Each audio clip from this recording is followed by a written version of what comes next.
Okay, so now once we have estimated the risk, now we have to evaluate it. So for the evaluation, we already discussed that risk has two components, likelihood and its severity. So we have to evaluate the likelihood and severity separately. So how we evaluate this? So we rate them in the terms of low, medium, and high. So our likelihood may be at the time low, medium, or high. Similarly, our severity may also be low, medium, or high. So on the basis of that, when we take the product of these two, we find the value of the risk. So our risk also may be low, medium, or high. So how we achieve that? So what we do, we basically do that we represent these values in the numerical value rather than labeling them as a low, medium, or high. How we achieve that? First of all, what is the benefit? So when I say you that I have two risks, both are high. So it makes a sense, but not that much clear. But if I say you that I have a clear, I have a two risks, one has a value 10 and other has a 12. Now you clearly can understand that one of them is higher and one of them is lower than the other, but both are high. So this way you have a clear, precise understanding of the risk. So that is why we represent these with the numbers. So how we do that? So first of all, we can say that we number our likelihood from 1 to 5 as per its rating. So for example, if the likelihood is very unlikely to happen, it is very unlikely to happen. So we can say that it is very, very low and we can rate it like 1. If it is unlikely but not very, very likely, then we can rate it like 2. But if the likelihood is moderate that yes, it can happen, so we can say it is medium, then we can rate it as 3. But if we see that it is very likely or likely that the likelihood or hazard would trigger, then we can rate it like 4. And similarly, if it is very certain to us that this hazard will trigger and can harm us, then we will rate the likelihood as 5. Now similarly for the severity. So if the severity is very negligible, so we can say that its rating is 1. If it is minor or very low, then we can say its rating is 2. But if it is moderate, it can cause us some harm, then we can say its rating is 3. But if it can cause major harm like disability, fracture, something like or something like this, then we can rate it like 4. But if the severity can go to the fatality or catastrophic consequences, then we can rate it like 5.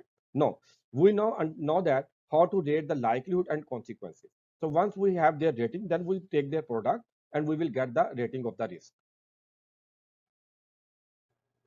Okay, so now we understand how we rate our risk. So for rating our risk, we first rate the likelihood, then we rate the consequence, and then by their product we get the risk. Let's practice it with few examples. So here I have an example of the stairs which is unprotected. Let's say a worker is coming and it can fall. Let's see what is the likelihood that he will fall. So you can think your own, you can stop the video and you can give your rating from 1 to 5. So I gave it 4. A worker is coming there, a smallest of the distraction can let him fall. So if he falls, what will be the consequence? So I gave him the rating of 4. So this way, my risk value will be 16, which is very high. Now, now I have a protection system for the same stairs. Now you can see that we have guardrail. Now, what is the likelihood that if a worker is passing through, then what is the likelihood that he will fall? I think it's very reduced. So I will give it 1. But the consequences as the height is same, so consequences will remain same. So in this case, now we have after the implementation of the control, we have reduced the risk to the 6 from 16 to the 4. Look at another example. Now you see this is some platform for working at height like scaffold. So what is the likelihood that the worker will fall from here? I gave it 4 because you can see that there is no protection or even the width of the structure is very minimum. So likelihood is 4. What will be the severity? Maybe he can break his bone or maybe he can die, fatality. So severity is also very high. So what is the total overall risk rating? It is 16. Now put the control. You, you see, now we have implemented the guardrail system. Also we increase the width of the platform. So now what is the likelihood it will fall? Very low. Now it's reduced to 1. But the consequences will remain the same because height is the same.